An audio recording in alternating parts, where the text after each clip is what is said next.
2023 के जमाने की मॉडर्न देवरानी जी। जब एक परिवार में 3-4 बहुएं होती है तो कुदरतन प्रतियोगिता आरंभ हो जाती है। कभी कभी बहुओं में अंदर ही अंदर एक दूसरे से प्रतियोगिता चलती है, तो कभी सास ससुर प्रतियोगिता का आगाज कर देते हैं। उधर सास ससुर के पास भी बहुत सारी चॉइस होती है, किसके सिर अच्छी बहू का ताज सजाएं। ऐसा ही एक परिवार है शर्मा जी का, जिनकी 4 बहुएं थी। सबसे छोटी बहू थोड़े नए जमाने की थी। छोटे बेटे की बहू होने के नाते सास ससुर का ज्यादा लाड प्यार भी उसी को मिलता था। बाकी बड़ी बहुओं ने इतने सालों से जो किया वो गया तेल लेने। आधुनिक कपड़े पहनने की इजाजत भी उसी को थी। संस्कार बड़ी बहुओं के लिए थे। अब नए जमाने की बहू अच्छी क्यों ना हो, सास ससुर का हैप्पी वाला बर्थडे मनाना तो उसी ने शुरू किया था। बाकी 3 बहुएं ये मौका गंवा चुकी थी। सास ससुर जी को पहली बार शादी की सालगिरह का केक काटता देख और छोटी बहू को जोर जोर से ताली पीटते देख बाकी बहुएं मन ही मसोस कर रह जाती। सोचती ये सब उन्होंने क्यों नहीं सीखा, एक केक ही तो लाना था। इतना चूल्हा चौका में पसीना बहाया, कुछ काम ना आया। परोस परोस के खाना खिलाया, लेकिन सास ससुर कभी खुश नहीं हुए। बड़ी बहुएं सास को अम्मा बुलाती तो छुटकी मम्मा, ससुर जी को पिताजी बुलाती तो छुटकी डैडी। एक बार गलती से मंझली बहू के मुंह से भी पिताजी के लिए डैडी निकल गया। उन्होंने उसे घूर कर देखा जैसे कोई गलत बात बोल दी हो। अब छोटी बहू भी भरपूर फायदा उठाती थी इसका। जैसे ही खाना बनाने का समय होता, झट से सास ससुर के पास बैठ जाती। लाओ मम्मा नेल पॉलिश लगा दे। और मम्मा भी बड़े शौक से अपना हाथ लंबा करते हुए बड़ी बहुओं के ऊपर शब्द रूपी बाणों से प्रहार करना न भूलती। एक तू ही ध्यान रखे हमार, वरना तो आज तक किसी ने ना पूछा। छुटकी बस बड़ी बड़ी बातें करती थी, आता कुछ नहीं था। सास ससुर की शय में बड़ी बहुओं के काम में नुक्स भी निकालती। ये ऐसे बनना चाहिए, वो वैसे बनना चाहिए, लेकिन खुद कुछ नहीं बनाना। जब बड़ी बहुएं कढ़ाई में सब्जी छौंक देती और ढक्कन रख देती, उसी समय अगर सास आ जाए तो छोटी बहुरिया ढक्कन हटा के जोर जोर से कड़छी चलाने लगती। ओहो, नमक थोड़ा कम लग रहा है, गली भी नहीं है। और हथेली में सब्जी की तरी रख चाटते चाटते एक आंख से सास की तरफ देखती। सास को ऐसे दिखाती जैसे सारा काम उसने ही किया है। उसकी नौटंकी से बाकी बहुओं के कलेजे में सांप लौटते। अगर कोई मेहमान बैठा होता, उनके लिए सब कुछ बड़ी बहुएं बनाती और छुटकी बहू झट से सब ट्रे में रखकर ले जाती। सबको लगता यही सब कर रही है। तब मेहमानों के सामने सास ससुर भी उसकी बहुत तारीफ करती।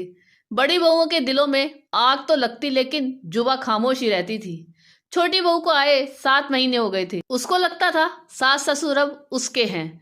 आते जाते बड़की बहुओं को भी ताने मार जाती। देखा कुछ दिन में ही कैसे सास ससुर का दिल जीत लिया है, जो तुम लोग इतने सालों में ना कर सके।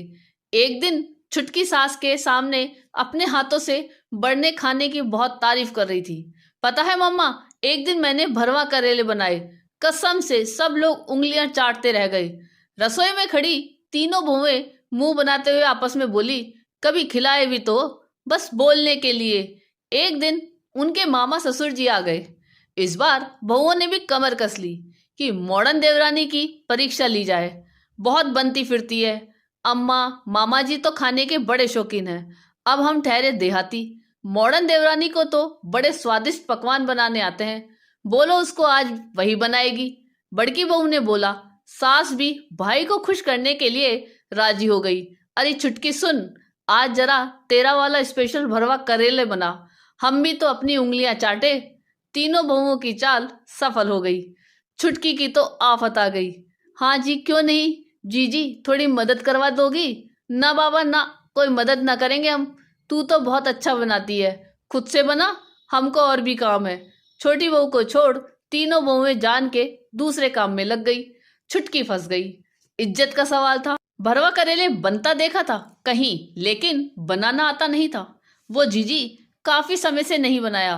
करेले छील के फिर क्या करते हैं, जरा बताना तो। बड़ी बहुओं ने इस बार ठान ली थी कि प्रतियोगिता में छुटकी को पछाड़ने की। हम भी भूल गए, बोलकर सब मुंह दुबकाकर हंसने लगी। छुटकी ने करेले छीले, जैसे तैसे मसाला बनाकर करेले भरकर रख दिए। बांधना भूल गई। उसको पता नहीं था कि करेले फ्राई कैसे करने हैं। 1 लीटर तेल गरम करने रख दिया।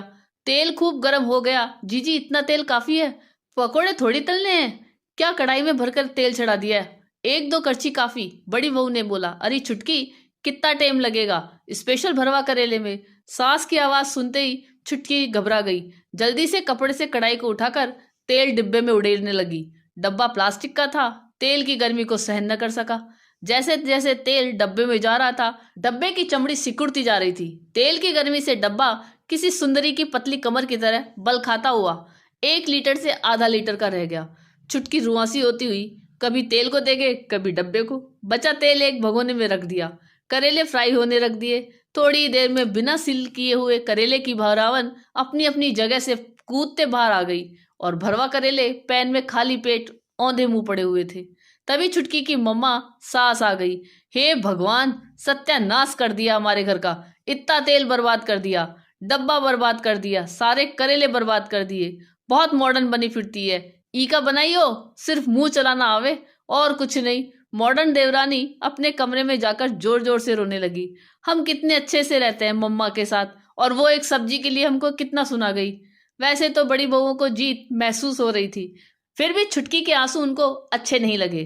तभी बड़ी बहुओं ने छुटकी को समझाया, कितना भी मक्खन लगाओ छुटकी, ये ससुराल है, लाख अच्छे काम कर लो, भले ही तारीफ न मिलेगी, एक गलती अनजाने में भी हो जाए ना तो जिंदगी भर सुनना पड़े।